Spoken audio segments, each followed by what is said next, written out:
must put something on.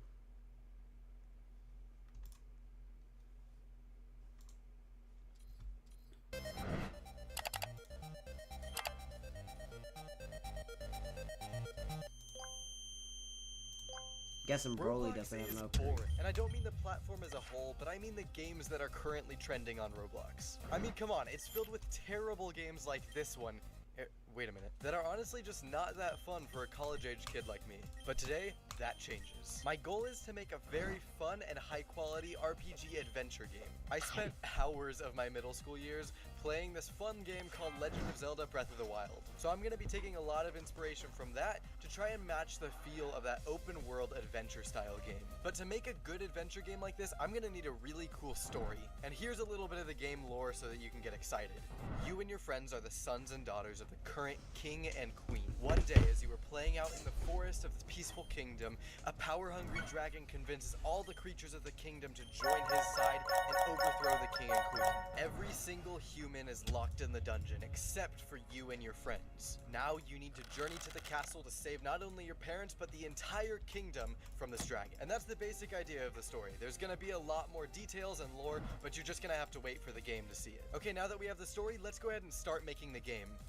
Or we could play Legend of Zelda for the next 2 hours. Okay, for real, let's go ahead and start making the game. I started out by planning some of the enemies for the game. I actually made a ton of terrible drawings to help me figure out what the game was gonna look like. One of the enemies I drew was a little mushroom that I called Mush. It's short for mushroom.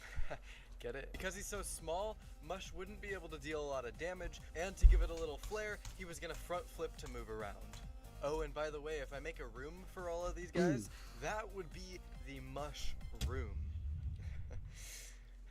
Please don't unsubscribe. So let's get started with making Mush. I hopped into a 3D modeling software called Blender to start making Mush. Now bear in mind, I am a programmer and not a modeler, so we're gonna see how this turns out. Now it doesn't look fantastic, but after a little while, this is what I came up with. Then I made a basic texture on Photopea and applied it to the mesh, and there we go, that's what Mush is gonna look like. Yes, he could definitely look better, but because I'm not a modeler, I think this is a win. I also made 2 different variants. One was super small and blue, and then there was a big one that was green. So now there were 3 different mushes, that sounds really weird, that were gonna randomly spawn in the game. But do you remember how earlier I told you that Mush was gonna have some super epic parkour skills?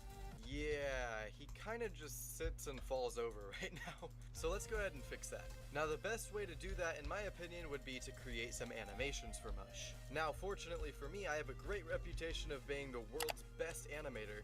Wait, who made that animation? So this should be a piece of cake.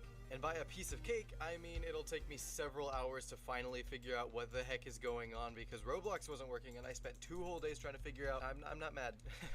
Okay, but on the second day of trying to do this, I finally got it working. For some reason, it just wouldn't work the first time, but once I reanimated it all, it just randomly worked. I don't know why, but it did. Okay, so cool. Mush now can do some awesome parkour. But the only problem is that Mush is currently front flipping in place right now. I mean, he can't move at all. So now it's finally time to get to what I'm good at, the scripting. I created a function that used a mixture of tween service and pathfinding service to figure out where the mush would go. Then I compared the magnitude of all the players to the mushroom to figure out who was the closest. Now in normal person terms, that just means that I figured out which character was closest to the enemy and then made the enemy move smoothly to the closest player while doing some awesome front flips. And it totally worked. Wait, why are you facing backwards? After a little bit of fixing the code, it finally worked, and I had the very first enemy of the game done. The next thing I did was just take the other variants I made and change some variables such as their speed and their attack radius to make sure that the different variants behaved a little bit differently. And pretty soon I had a bunch of terrifying mushrooms following me all around. Okay, so the next thing to do is to subscribe. Okay, obviously I'm joking, but we're trying to hit 100K, which is a big dream of mine, and we're so close to hitting it, so I'd really appreciate it if you could take a couple seconds to subscribe, and thank you so much. Okay, so we have a bunch of killer mushrooms following the players around, which is awesome, but there's a problem. I don't know if you noticed, but I can't fight back. In an adventure game like this, it is crucial that players have a sword or a weapon that they can fight back with, and we just don't have that yet. So I guess the next step is to script a sword.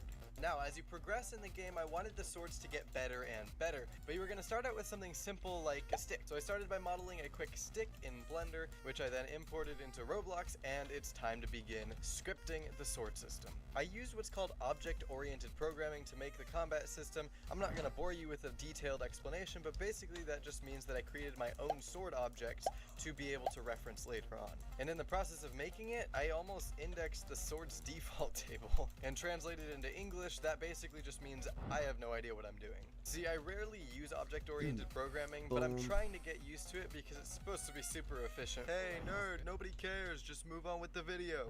Okay, fine. After a little bit, I got it working fine.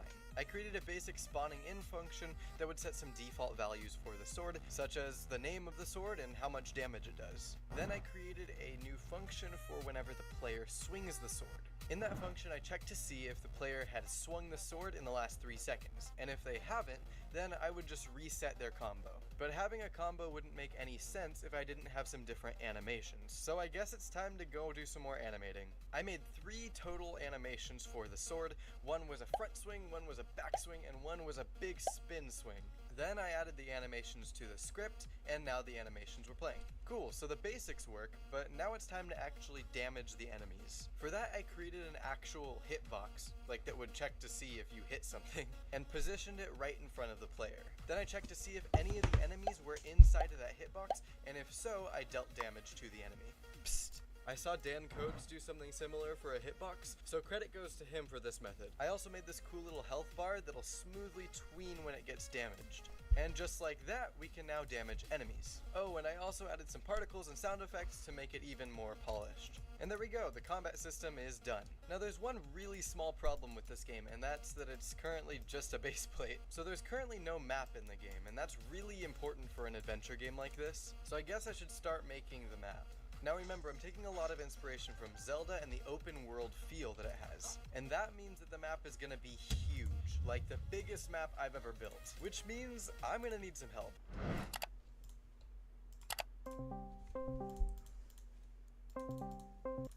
Hey bro, you down to make an adventure game? I mean, not really. My schedule's pretty busy right now. Here's everything I need from you. Trees, mountains, a well, enemies, all your money. Campfires, tents, caves, swords, chests, other enemies. I think that's it. You're the best, bro. Thank you so much. No, I didn't really. Okay, awesome. He agrees and is very happy to do this job. So let's get started on the map. We made this basic layout that had a few different enemy camps, as well as huge mountains in the center of the map. The layout looks really cool, so I'm stoked to see how it's gonna look once the map is actually finished. Abro modeled some stylized trees and a well that looked super good, and I used the brush tool to start scattering them around the map. I also made some super simple mountains in Blender and imported them into Roblox. Then I used Roblox's terrain system to make some grass and dirt for the ground. And I gotta say, once we put everything in there, it's starting to look really cool. I also made a stone pathway and a climbing area up to the first enemy camp in the mountains. And up in the enemy camp, I scattered a bunch of mushes, still sounds really weird, around the area. And soon we're gonna add a chest to all of the enemy camps so that once you defeat all the enemies, you're gonna get some cool rewards. Also, we need to come up with a name for this game. Kings, Queens... Wait.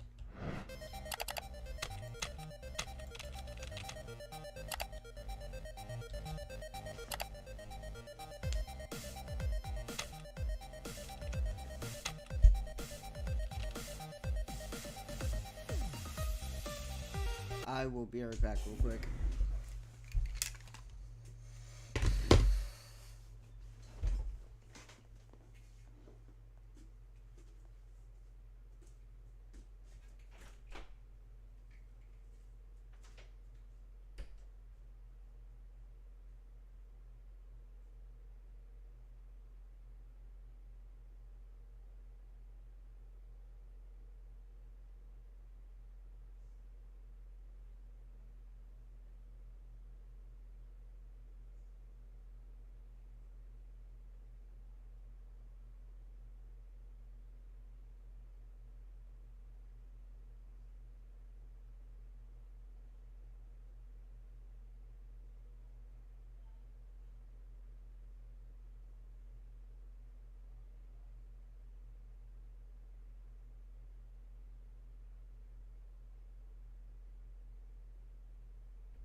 check, make sure.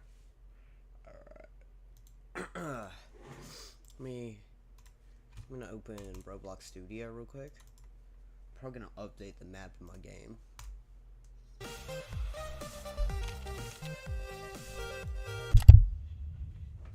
Yeah, that's pretty much exactly how I came up with the name for the game. But hey, it works. There is still so much to do, so let us know down in the comments if you want us to continue working on the Lion Soul Saga. I'd be down to make a part 2. Huge thanks to YuckedPie. Can 5 devs make a story game in 24 hours? I pulled together 5 incredible Roblox developers, all with one common goal: to make the best Roblox story game that they can in 24 hours.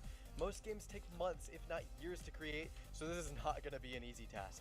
With that being said, let's go introduce the team. Hey, my name's Dan Coates. I've been a Roblox scripter for around 2 years now, and I'm competing in CodeBro's 24-hour game challenge. Hey guys, my name's Majestic Dev, and I've been a game developer for 2 years. I mainly do scripting and animating, which is what you're going to see me doing in this video. And I also have a channel where I post devlogs of games that I make, which you should totally check out. Anyways, thank you CodeBro for having me on this video.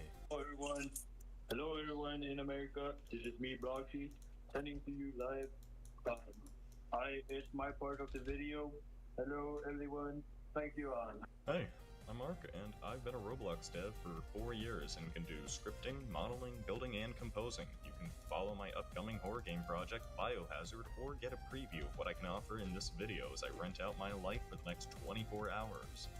Hey guys, this is Clone Mace. CodeBro still hasn't let me out of his van yet, and I don't know where it's taking me. Please send help, please. Alright, it's officially 3:59, which means the challenge is about to start. Are you guys ready? I'm ready to ruin your video. Alright, well it's 4 o'clock, so you guys can have at it. I'll check in a little bit, and we'll see how things are going. Good luck, guys. And with that, the developers got straight to work, but you might be wondering, what is their game even about? Well, the game takes place in space. You are stranded on some planet after your ship crashes. You need to repair the ship by going outside and walking to different man-made outposts to collect repair items and prepare systems for liftoff. And yeah, that's the summary they came up with. It sounds pretty sick, I'm not gonna lie. I'm really excited to see where this game goes. They also needed to come up with a game name, and here's how that went. What do you guys want to call the game? Space. Space? Oxygen. Just space. Space. Wait, are we actually going with space? Alright, so I guess we have a title for the game, and the developers are already getting to work, so I'm gonna let them do that, and we'll check in soon.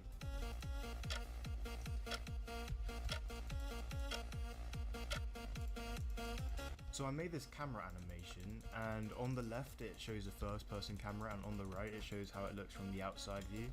And yeah, I'm pretty happy with how it turns out, and this animation will be whenever you spawn in the game.